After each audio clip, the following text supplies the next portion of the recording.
Hello everyone, welcome back to the channel. Thank you guys for being here. I hope you guys are doing well. Let's talk about that upcoming presidential debate. This will be held tomorrow, June 27th, Thursday, 9 p.m. Eastern Standard Time. So if you're interested, it will be available. It will be hosted by CNN, and two of their anchors will moderate this debate, Jake Tapper and Dana Bash. I almost said Dana White. I'm thinking of an actual UFC fight. Might as well. All right, that would be interesting. Anyways, before my imagination goes places, let's go back to the topic. So this will run for 90 minutes with 2 commercial breaks. And if you have cable, you don't watch CNN, it will also be available on Fox News. And I think a lot of these big channels will also be hosting their watch party. It has now become like, a Super Bowl. I believe PBD podcast is doing it, the Daily War, I'm sure, and then of course the other side, I'm sure, will be doing this as well. Watching it live and then commenting on it, that kind of show. All right, so there were 3 rules that got a lot of people talking. So the first one is that there will be no studio audience. Now, some people think this is not a good idea. I kind of feel somewhat the same, maybe 50-50. I understand why they've decided to do this. Maybe they want to get rid of the interruptions, the noise, because let's be honest, it would have been very noisy if there was an audience. There's going to be a lot of clapping, cheering, booing, but without that, then it's going to be very quiet. But then on the other hand, it's going to be somewhat boring because you've gotten rid of the excitement and the energy. It would be nice to have that. But again, I understand why they've decided to forgo the audience. But the second rule again is another way to zap out all of this energy and excitement, because the moderators will also have the ability to mute the candidates' mics to avoid crosstalk and interruptions between their turns. Can't say that properly, but again, there's something about being able to go back and forth, and you can hear each side's answer to what the other person is saying.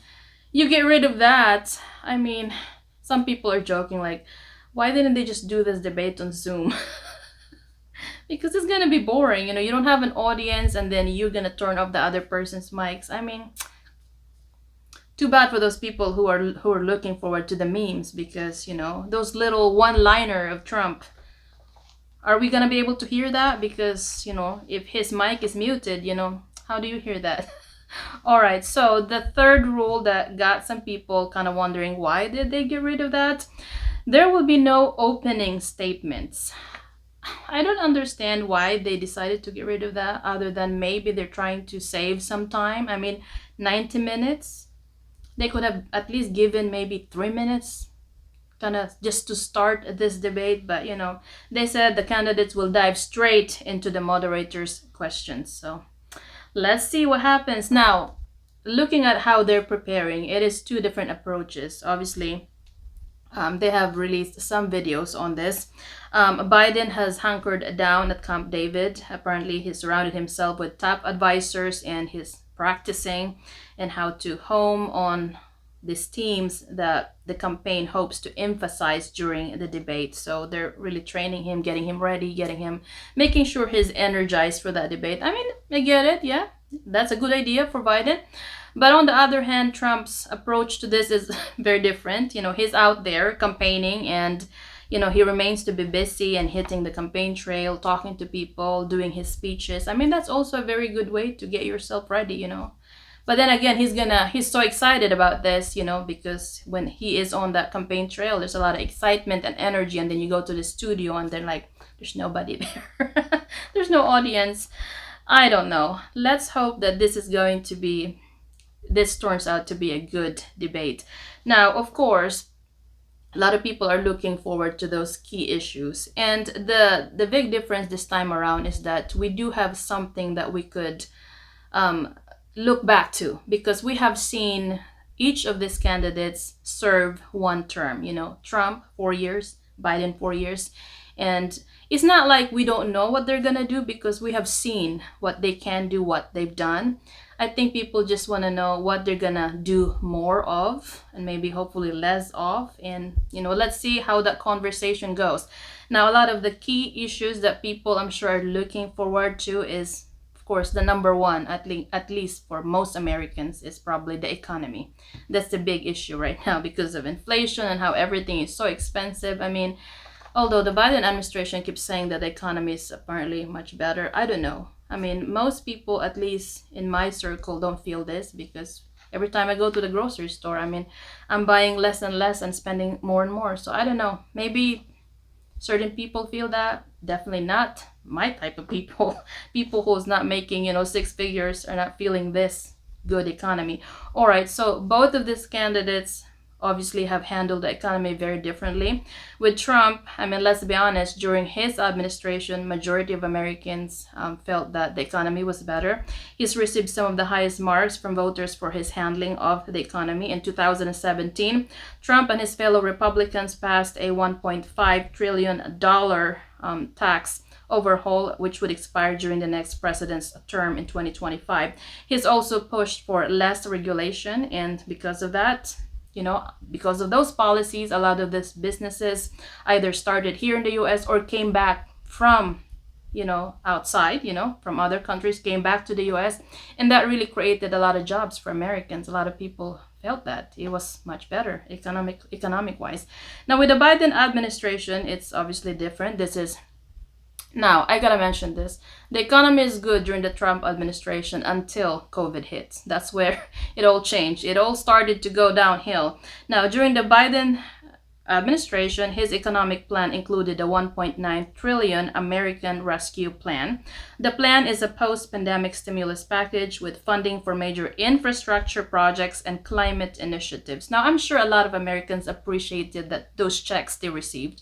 It helped. It helped a lot of people. The problem is, and I want to mention, I think majority of Americans, probably almost all Americans, appreciate or really like the fact that they put in some funding for infrastructure, because that's very important. A lot of our roads, a lot of our bridges really need a lot of attention.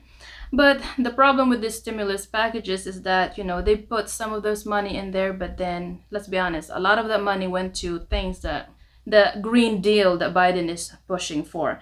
Now, unfortunately, Biden's policies are to blame for soaring inflation that has squeezed household budgets. And again, if you're making quite a bit of money, if you're a millionaire, you're probably not feeling that, but majority of Americans who are not, I mean, every time you go to the grocery store, you feel that. I mean, we feel it. At least me and people I talk to. A lot of Americans also argue, especially Republicans, argue that his regulatory policies have slowed down the economy. More regulations, less business. Let's be honest. All right. Another topic that a lot of people are looking forward to, I'm sure, is immigration. Now, this is where you'll see two very different approaches on how they handled immigration. Now, again, we've already seen what each of these candidates have done. Trump had 4 years, Biden had 4 years. We've seen the vast difference. With the Trump administration, he started building the wall. Unfortunately, he wasn't able to finish that on his term. And of course, now that he's running again, Trump has promised the biggest deportation and border arrest programs in American history. And the president said he would expand upon his policies with plans to direct law enforcement and the National Guard to deport millions of undocumented immigrants. Now, with the Biden administration, you can basically see, you can see a lot of illegal immigrants have flooded the United States. And of course, Trump is now trying to clean this up. But I don't know how he's going to do that. Massive, biggest deportation. Because, a lot of the illegal immigrants scattered all over the United States. How are you going to track each and every single one of this person? I don't know. That's going to take a lot of work and also a lot of resources. So, again, I don't know. Biden has signed some bill recently. I believe that was last week, to apparently help with this crisis, the immigration crisis, but it's a little bit too late, isn't it? A week before the debate. You should have done this a little bit earlier. Anyways, let's move on before I start talking so much. All right, so I know a lot of Americans are also looking forward into the topic of foreign policy. That's very important right now with all the things going on in the world. Again, very different approach. With Trump, you have him pushing for America first. And let's be honest, again, during his administration, it's pretty quiet, not a lot of things going on. I think a lot of that has to do with, Trump can be very unpredictable. A lot of these leaders outside of the United States, Putin and Xi Jinping in particular, probably didn't really even want to see. You want to try and see what he's going to do, because again, he can be unpredictable. And I think that helped a lot. With Biden, there's this sense of predictability. You know what he's going to do, It started with that chaotic withdrawal from Afghanistan, and even his own administration has acknowledged that it could have been handled a little bit differently. Of course, now you got the Ukraine-Russia war, you got the tension in the South China Sea region with China, Taiwan, China, Philippines, I mean, you name it. And then, of course, we now have Israel and Hamas, and the Middle East is also, it's not entirely peaceful in there as well. So I want to know how they're gonna, I already have an idea where they stand, but I want to know what they're gonna do more of and do less of. Let's see.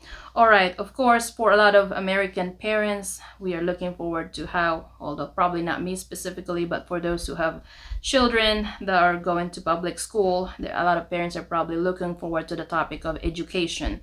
Again, very different approaches. Trump supports parental choice and has taken firm stances on other related cultural issues, such as ban on transgender students' participation in school sports. And I think for a lot of that, he wants the state to handle this issue. Now, one of Biden's signature priorities during his term has been addressing student loan debts. Now, if you're one of those students who have a lot of debt and, your debt's paid off, maybe you'll be very happy with that. And because his efforts have resulted in 160 billion US dollars in debt relief for nearly 4.6 million borrowers as of May 2024. So again, if you're one of those students, you're one of those recipients, then good for you. You might actually really like this. Now, regarding controversies in K-12 education, Biden denounced book bans in school libraries and shamed Florida legislation for the Don't Say Gay bill, which bars educational instruction on gender identity or sexuality. Again, that's two very different approaches.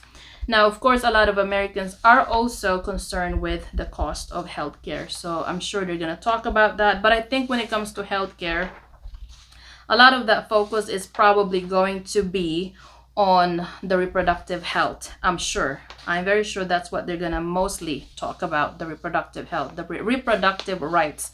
Now, Trump's stand on this recently was a little bit disappointing for some conservatives.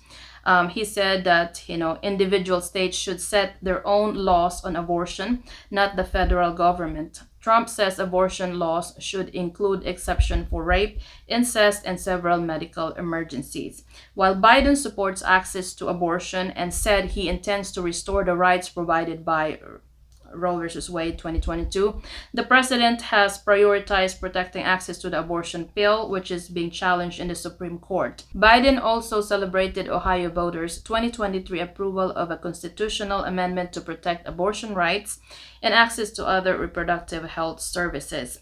And lastly, I'm sure they're going to talk about climate change, because this is basically the center of Biden's campaign, the climate initiative, the Green Bill. Trump opposes most climate change legislation. During his presidency, he withdrew the United States from the Paris Agreement. This is a global climate initiative, and he also rolled back numerous environmental regulations. Trump has also previously vowed to increase domestic oil and gas production and has said he opposes existing government subsidies for wind power development. On the other hand, that is the opposite of Biden. Biden rejoined the Paris Agreement once he took office. So Trump withdrew, Biden rejoined. He also announced the nation's first American Climate Corps to train young people who want to tackle the climate crisis.